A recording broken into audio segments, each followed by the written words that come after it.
Super late na nga ng video na to at nakita ko nga lang ito dito sa aking cellphone. At dahil nga wala akong makontent, eto na nga lang yung iba voice over ko. Ito nga video na to is nung nagbakasyon pa kami last year sa Pilipinas. Pabalik na nga kami dito ng Canada kaya naman nandito nga kami sa may South Supermarket. At dito ngayon sa may Bulacan, sa may Malolos. Mamimili na nga kami ng mga gamit na dadali naman namin pabalik naman ng Canada. At bago nga kami pumasok sa loob at mamili, dito na kami dumiretso sa may McDonald's. At ang tagal na nga rin nung huling kain ko ng chicken dito sa may McDonald's. Dahil nga dito sa Canada, yung McDonald's dito is wala silang chicken and rice.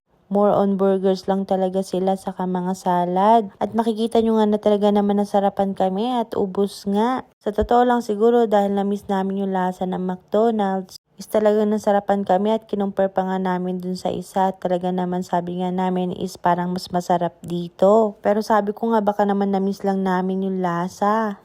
At sakto nga may mga mascot dito kaya naman eto si Ate Luis first time nga niya makita tong mga mascot na to. At pagkayari nga namin kumain is dumiretso na nga kami dito sa loob para nga mamili ng mga gamit. At una na nga namin kumuha ng mga shampoo na wala dito sa Canada yung hindi namin nabibili dito. At meron nga rin kami mga chichirya na to. Hindi ko na nga matanda kung dinala ba namin yan o kinain lang namin dun sa bahay.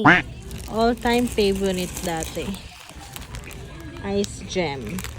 Diba tama naman, all-time favorite siya ng mga 80s. Kaya naman nung nakita ko nga ito is kumuha na rin ako para naman matikman ng mga anak ko. Kumuha na nga rin ako ng mga duster na ganyan na tig 99 pesos lang. Abay, super mura naman kasi at ang ganda naman talaga ng tela. At ito nga si Ate Luis, tuwan-tuwa siya dito sa nakita niyang super liit na stick o. At nung nadaanan nga namin itong cream o nagpabili nga dahil natikman nga niya yun sa Pinas at nagustuhan niya.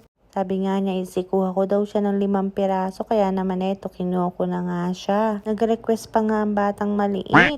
At pagkayari naman nun is kumuha na rin kami ng mga snacks. At yung mga ganitong snacks nga is pwede namin dalhin at para nga merong pambaon si Ate Luis sa school. Baka nagtataka kayo kung bakit dito pa kami bumibili sa Pilipinas ng ganito meron din naman sa Canada. Kasi sa totoo lang yung mga ganitong mga snacks or yung mga item na galing sa Pilipinas, sobrang mahal naman talaga. At total naman wala kami ganong bit-bit pabalik ng Canada kaya naman mamimili na nga kami dito. At talaga nakikita mo yung mga dating snacks na kinakain mo is mamimiss mo rin naman talaga. At papapatrowback ka nga. At eto nga meron pa nga kami nakitang pang mold nitong pulburon. Dapat nga is kukuha ko kaya lang naisip ko is hindi naman kami gumagawa ng pulburon kaya hindi na ako kumuha. At eto nga nakikita ko to sa mga nagblog itong Coco Mama is mukhang masarap.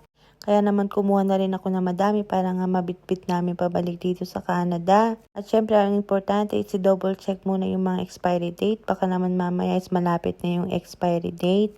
At masayang lang. At ultimo nga mga noodles talaga is binili na nga rin namin dito. At sayang din naman talaga kasi yung space ng bagahe namin at tinayaran din naman namin yun.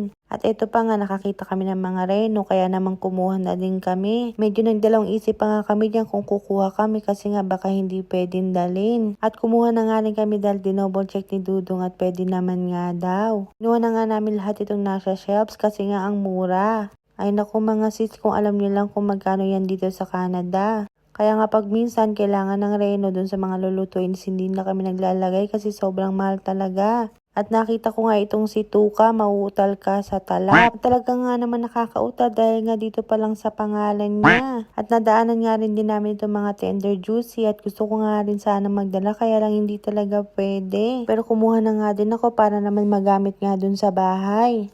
This is for cheese. This for cheese? Ano? This is for your face. No? At nakakatawa nga itong si Ate Luis ay ang daming alam. At ito pa nga ang isang all-time favorite, itong Yakult. Kumuha na nga kami ng marami dahil gustong-gusto nga nito ng mga bata. At dito nga rin sa Canada ay sobrang mahal ito kaya naman talagang pinurga namin sila dito sa Yakult.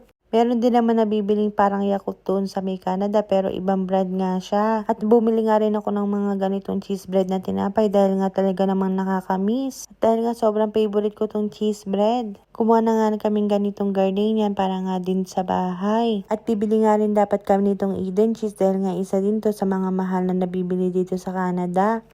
Kaya lang dahil nga malapit na yung expiry date, hindi na rin ako kumuha at masasayang lang. At ito nga, kumuha din kami ng mga choco para sa mga bata. At ito nga rin beer brand, isa din sa mga nakalista na bibilin nga namin para dalhin dito sa Canada. Dahil nga, Diyos ko, Mio, sobrang mahal nito mga sis. Kala mo ba may ginto itong gatas na to dito sa Canada? Kaya naman talagang sinulit ko na at dalawa nga'y binili ko. Try ko nga lang din kasi kung magugustuhan ng mga bata.